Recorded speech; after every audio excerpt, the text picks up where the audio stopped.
Welcome back, guys. In this episode, it's about fear, and fear is never part of a healthy relationship. Empathy is. And that's absolutely true. I mean, think about it. It's so not what you want in a relationship, but there's so many people in the world who live with fear. Fear as a child, with parents who have their issues. Fear as an adult at home or at work, where an individual is doing that thing, so to speak, with their narcissistic personality behavior. Like, I remember being in a situation where I was writing a text message 4, 5, 6 times to phrase it right. And I was sending it to somebody I considered to be my friend. And it's one thing somebody being highly sensitive, but I noticed that if I have to do this, then we're really not able to communicate. We're totally not, because I don't have to do that with other friends. So, or at work, trying to text a colleague and they keep misunderstanding your text messages and you just want something done. But for some reason, you have to write it 5, 6, 7 times because you're so concerned how they'll react. And why would you be concerned? Because they usually react badly. Or you've seen them react badly. So fear should never be part of a healthy relationship. It's just a no-no. As soon as fear comes out into relationships, there's no longer balance. And it's going to go downhill. Somebody will suppress their emotions. I would talk about in my family, when all the family were together, it was not a happy place to be. And it saddens me to say it. And in fact, I probably have just recognized it right now, this moment, when I think about it. It was not a happy family. And I don't think I ever wanted to recognize that. Because I think that's quite devastating as a child, to think my family is really, I don't actually like being there. And I just have to be because the holidays have come around. But I had more fun in school. And I was in boarding school. But then I was not with my parents. So it's kind of a weird dynamic there. So I think boarding school is also an interesting institution of sorts that I could rattle on about for ages. But we won't do that today. Let's see if there are any comments on that post that we had there. Oh yeah, we had one. Truth. So I can't really give feedback on that post, but I think it is very important. A lot of the narcissistic personality disorder is based on creating fear. And fear is a control mechanism, and you can create almost like mind control manuals, a way to control a person. And it starts off with love bombing, exactly how the narcissist would do it. Oh, you're amazing. You're just the best thing since sliced bread. You're the hottest thing since ever.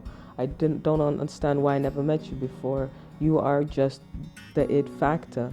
And usually finding the most vulnerable individuals who are already isolated. Then isolate them.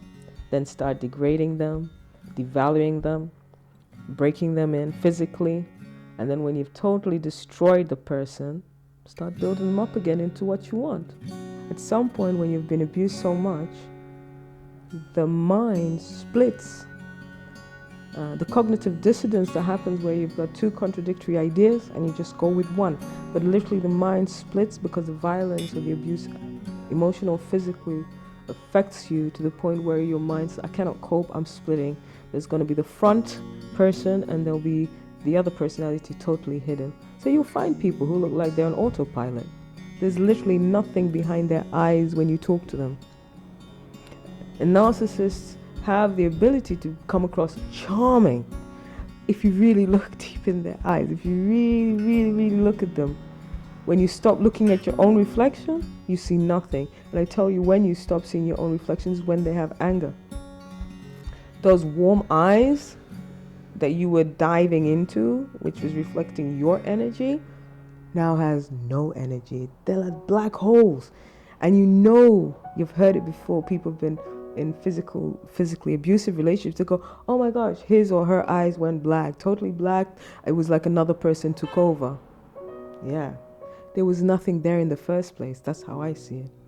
Literally, they've just painted a personality over. They're walking around with it, holding on to it. Some so well trained it does hang on for long periods, but it slips, and that's when the red flags come out. Little slip, and then they put it back together and present again. A lot of the time, those people who have been in the extreme abusive situations, you're looking at the person and wondering why you aren't leaving. Of course, you're thinking that it doesn't make sense. You're physically in a bad place, psychologically, financially. Stop this relationship. But you're so used to that, anything else would feel weird anyway. It's like being brought up in a prison. If you're put out in a field, you probably run back to the prison because you have no idea what's in the field. You just know how bad it is right now, and you've been told there's nothing out there anyway. You're worth nothing, and there's nobody who would want to help you anyway. So guys, the fear, watch out for it. Watch out for it. Anytime, and that's a gut instinct, you see, when your intuition is really strong, and most empaths have strong intuition, but if it's not in alignment, it can be totally skewed. And fear can really affect the intuition to the point where you're not even feeling things right. Anyways, okay guys, this one is a short one, just because I didn't have many comments actually, but we're just starting, and I hope you guys can really check out some work by Kim Said, Richard Grannon, Pete Walker. There's a lot of other people. Check out Knowing the Narcissist, Narc Survivor. Oh my god, Narc Survivor's videos are awesome. I'm not even going to try with his beautiful voice and his storytelling skills. Narc Survivor is just awesome. Okay, well that's it from Narc Kryptonite. Please comment, share, ring the bell, do something, engage with me. I'm trying to start something here. Alright, bye.